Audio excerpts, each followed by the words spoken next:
Hey everybody, it's John, the author of the ABC Photo Guide, here with another chapter from the ABC Photo Guide. And today I'm going to be covering the letter R, and R is for rent. If you're not too familiar with equipment and you are just learning and getting into it, renting equipment is probably one of the best things you can do to further yourself ahead, not spend a crap load of money, and get you familiar with the equipment. When I first started out 12 years ago, I used to rent a 70-200 lens. I used to do a lot of running photography for events. Five Peaks was the event that I used to photograph for, and buying this $2,000 or $2,500 lens was really rich for me at the time, especially when I wasn't making a lot of money. So what I used to do is I used to rent the lens. I used to go, there's a place in Toronto called Vistech, and they have a great rental program, and I would pick it up Friday night, shoot all day Saturday, return it Monday morning. And it got me really comfortable with using the equipment. It got me really comfortable. I had a nice body. I had a 20D at the time. And I got really comfortable with using the lens. At some point, enough money started to come in that I could see that it was worth buying. Because at some point, renting it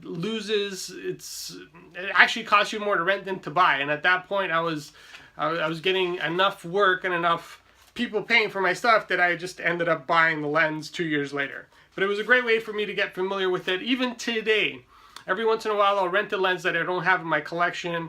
I don't have tons of lenses, I have 4 or 5. But I know recently I was doing a portrait shoot, and what I ended up renting was an 80 mil prime lens 1.2. Beautiful. The bokeh on it was just incredible. So I rented the lens. It was like $100 for the weekend, and I did a lot of shooting that weekend with the lens, and then I returned it.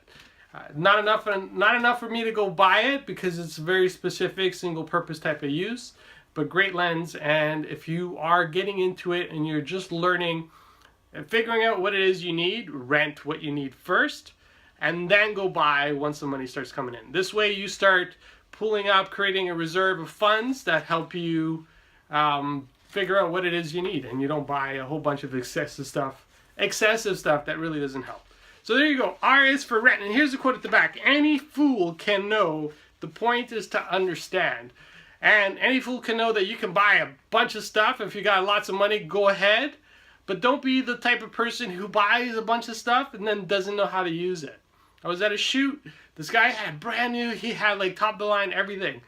And he was having trouble focusing with his camera. And with the zoom lens, you have to be at a certain distance for it to focus. And he's like, I don't understand, this thing's not working. He's got the top of the line, he's got like $10,000 in his hand and gear, and he doesn't know how to use it. So I'm like, dude, you need to like step back 2 or 3 feet to get the focus. And he's like, whoa, and this is why you rent stuff.